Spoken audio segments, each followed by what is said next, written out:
(2016년에서 2017년) 사이 박근혜 전 대통령 탄핵 당시를 돌이켜보면, 먼저 2016년 10월 24일 일명 태블릿 PC 보도로 국정농단이 수면 위로 드러난 이후 일정 기간 동안 국내 증시는 크게 하락했습니다.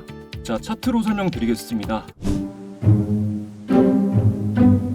네, 여러분 반갑습니다. 엘리트 강사입니다. 어젯밤 22시 25분 비상계엄 선포를 시작으로 오늘 오전 4시 30분 비상계엄 해제에 이어 14시 40분 윤 대통령 탄핵 소추안 국회 제출까지 어마어마한 일들이 정신없이 지나갔습니다. 마지막 비상계엄령 선포는 무려 45년 전인데요. 1979년 11.6 사태에 의해 박정희 전 대통령이 사망한 다음 날인 10월 27일 비상계엄령이 선포된 이후 12.12 군사 반란으로 권력을 장악한 전두환 이하 신군부 세력에 의해 1980년 5월 17일을 기점으로 전국에 확대되었고, 이것이 계기가 되어 5.18 민주화 운동이 일어나게 됐습니다. 우리 모두가 알고 있는 역사적 사실이죠. 저도 사는 동안 비상계엄령이 선포되는 모습을 실제로 볼 거라고는 정말 상상도 못했습니다. 한국 주식시장에서 투자하고 있는 투자자의 입장에서 가장 걱정되는 것은 이번 일로 인해 증시가 얼마나 영향을 받고 얼마나 하락하느냐보다, 가뜩이나 인식이 안 좋았던 한국 증시가 이로써 완전히 신뢰성을 잃어버리게 되면 어쩌나 하는 것이 가장 우려스러운 부분입니다. 물론 시간이 지나면서 안정을 찾고 또 언제 그랬냐는 듯 상승장도 오겠지만, 전쟁을 쉬고 있는 국가인 한국에서 45년 만에 벌어진 비상계엄령 선포라는 사건은 주변국에서 봤을 때 너무나 부정적으로 보여지겠죠. 주식을 잘 모르는 대중들 입장에서도 한국 주식시장은 끝났다라는 생각이 들 만한 일이고요. 하지만 모든 일에는 양면성이 있습니다. 이러한 부정적 인식을 정부에서 모를 리가 없겠죠. 일단 정부에서는 시장 안정을 위해 무제한으로 유동성을 공급하겠다라고 밝혔고, 한국은행도 단기 유동성 공급에 총력을 다하겠다라고 입장을 내놨습니다. 또한 이번 일로 인해 여당과 야당의 입장을 들여다보니까 2024년 국장 하락의 큰 원인 중 하나가 정치적인 기싸움이었다는 것을 온 국민이 알게 되었죠.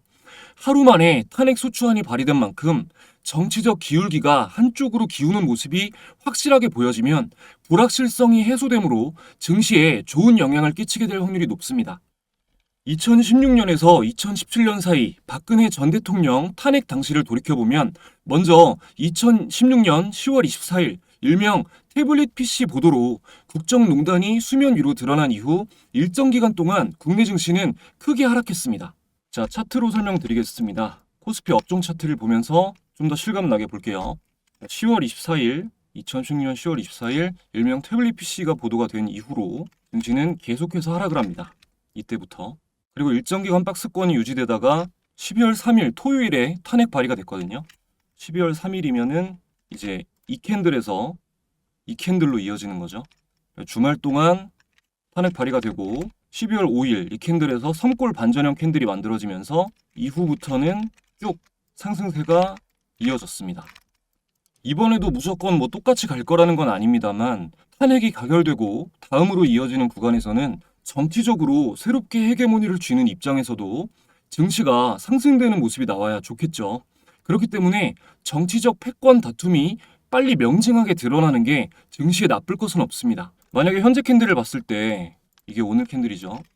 내일 여기에 이렇게 갭이 뜨면서 상승하거나, 아니면 한 번 더 개파락이 나오면서 하락한 뒤에 이렇게 빠진 뒤에 다시 갭이 뜨면서 상승하거나, 이러면서 또 손골 반전형 패턴을 만들면 차트 모양이 전이랑 완전히 비슷해지는 거죠. 자, 근데 증시가 비상계엄 선포라는 사건을 앞으로 어떻게 받아들일지는 알 수가 없습니다. 우리는 각자의 판단에 따라 투자를 해야겠죠. 간단하게 앞으로 주의 깊게 볼 섹터 정리해드리고 마무리를 하겠습니다. 일단 정치 테마주부터 봐야겠죠. 이재명 관련주 목록입니다. 오늘 대부분 상한가에 갔어요. CS, 에이텍, 수산 INT, 코나 I, 오리엔트 전공, 카스, 형지 엘리트, 에이텍 모빌리티, 동신건설, 일성건설, 코이즈, 이스타코, 형지 INC, 오리엔트 바이오, 토탈소프트. 다음 한동훈 관련주입니다. 대상홀딩스, 덕성, 태한금속, 오파스넷. 김동연 관련주는 최근에 변동성이 컸던 PN풍년이 있습니다. 오늘 약 16% 정도 상승했습니다. 다음으로 윤석열 대통령 탄핵 가능성이 커지면서 수혜를 얻은 기업이 있죠. 카카오입니다. 그간 윤정부와 마찰을 빚어왔던 카카오 계열사에 전반적으로 매수세가 들어왔습니다. 자, 먼저 카카오페이가 22% 상승했고요. 카카오가 8% 상승했고, 다음 카카오 게임즈가 3.8% 상승했고요. 카카오뱅크도 2.3% 상승했습니다. 반면에 윤석열 정부 수혜 업종으로 부각됐던 원전, 대왕고래와 같은 테마는 상승 동력을 잃고 쭉 빠지는 모습을 보였습니다. 대왕고래 관련주 중에서는 화성밸브, 보시다시피 오늘 마이너스 26% 빠졌고요. 그리고 한선 엔지니어링 16% 빠졌고요.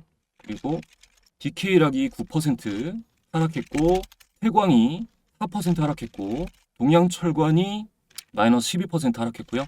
넥스틸은 15% 하락했습니다. 그리고 한국가스공사 18% 하락했고요. 마지막으로 GS글로벌이 12% 하락했습니다. 모두 큰 폭으로 하락했죠. 원전 관련주로는 최근 어마어마하게 계속 가파르게 상승하던 BHI가 마이너스 17% 하락했고요. 또 우진엔텍이 15% 하락했고, 이하 한전기술이 마이너스 15%, 한신기계가 마이너스 9%, 한전산업이 마이너스 11% 등 이렇게 대폭 하락했습니다. 밸류업 섹터 종목들도 다소 빠졌고요. 금융권 쪽, 금융이나 금융지주 이런 쪽들이 다 좀 많이 빠졌고, 그리고 이제 주요한 거는 일본, 미국, 유럽 등 해외 이런 주요국들이 항공 여행 주의보 발령을 내면서 여행주나 항공주 이런 것들이 많이 빠졌습니다. 키위항공 마이너스 4%, 대한항공이 마이너스 3%, 그리고 여행주는 하나투어가 마이너스 3% 하락했고요. 이렇게 일제히 좀 많이 빠졌습니다. 어제 비상계엄이 선포된 이후에 제가 즉시 공부방에 종목 공유는 내일은 안 하겠다 말씀을 드렸어요. 이제 오늘을 기준으로 내일부터는 정상적으로 정보를 공유할 건데, 일단 제가 주의 깊게 보고 있는 당일 특징주는, 오늘의 특징주는 카카오페이입니다. 보시면, 그리고 최근에 좀 강했던 섹터에서 오늘 좋은 자리에서 좀 지지가 나왔던 종목들, 예쁘게 눌렸다라고 생각되는 종목들이 JC현 시스템, SOS랩 하나 시스템, 그리고 지금 생각나는 게 루닛, 한글과 컴퓨터 같은 종목들도 있고요.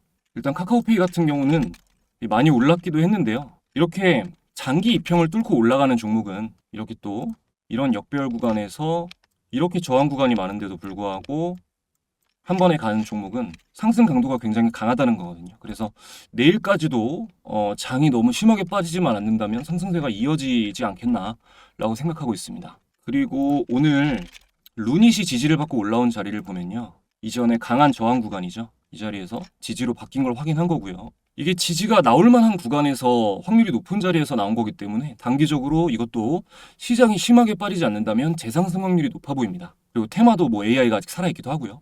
한글과 컴퓨터도 마찬가지입니다. 한글 컴퓨터도 오늘 자리를 보면 이전에 가장 강하게 조정을 받았을 때 여기서도 200일선 지지를 받고 올라왔는데, 동일하게 오늘 정확히 200일선 지지를 받고 올라간 모습이죠. 그러면서 200일선에서 살짝 올라오면서 마무리가 됐습니다. 그리고 SOS랩은 지금 이 구간을 깨면, 왜냐면 여기서 저항받고 여기서 저항받고 여기서도 계속 저항받다가 깨고 올라간 구간이라 여기를 다시 깨고 내려간다 그러면 위험하지만, 이 자리 부근에서 또 계속 지지가 확인된다 그러면 마찬가지로 재상승할 동력이 남아있는 종목이라고 보고 있습니다. 그리고 오늘의 사건과 관계없이 상승한 종목들도 있는데, 그 중에서 VT 같은 종목, 지금 여기가 오늘 다음 구간이 굉장히 강력한, 보시면 저항 구간이거든요. 이 구간을 뚫고 바로 올라갈지, 여기서 이렇게 조정을 받고 갈지, 그래서 이 기준봉 부근에서 조정을 받고 갈지는 모르겠으나, 아무래도 이전에 여러 번 저항받았던 구간인 만큼 갭으로 뚫어내지 않으면 조정이 나올 확률이 높겠죠. 근데 오늘 이 자리에 이렇게 부딪힌 거는 굉장히 큰 의미가 있습니다. 이게 뚫고 올라가면 또 새로운 스테이지가 시작되는 거죠. 마지막으로 전력 섹터에서 효성중공업이랑 효성중공업도 소폭 상승하고 한일전기를 봤었는데, 일단 효성중공업은 그 21선 부근에서 움직이는 모습을 계속 봐야겠죠. 21선 부근에서 어떻게 움직이는지 봐야겠고, 이 산일전기 같은 경우는 지금 상승 이후에, 이 상승 파동 이후에 조정이 굉장히 잘 나와서 이 5일선이 깨고 내려가지 않고 계속해서 좋은 자리를 유지하고 있어서 앞으로 좋은 흐름이 좀 이어지지 않겠나 예상하고 있는 종목입니다. 오늘 처음으로 좀 당일 시황도 정리를 해드리면서 제가 주의 깊게 본 종목들 차트도 보고 말씀드리는 시간 가졌는데, 이렇게 당일 뉴스와 특징주 같은 것들 차트 분석하는 거는 매일 올려드릴 수도 있을 것 같아요. 그래서 매매 기법도 좋지만 이런 컨텐츠도 좋은 것 같다. 좀 자주 계속 봤으면 좋겠다 하시는 분들은 댓글 달아주시면 이런 영상도 자주 정리해서 올려보도록 하겠습니다. 처음 보시는 분들은 영상 괜찮으셨다면 구독 버튼 한 번씩 부탁드리고요. 제가 운영하는 공부방에서 함께 공부해보고 싶다 하시는 분들은 고정 댓글 링크 아래에서 확인해 주시기 바랍니다. 오늘도 시청해 주셔서 정말 너무나 감사드립니다. 더 좋은 영상으로 돌아오겠습니다. 감사합니다.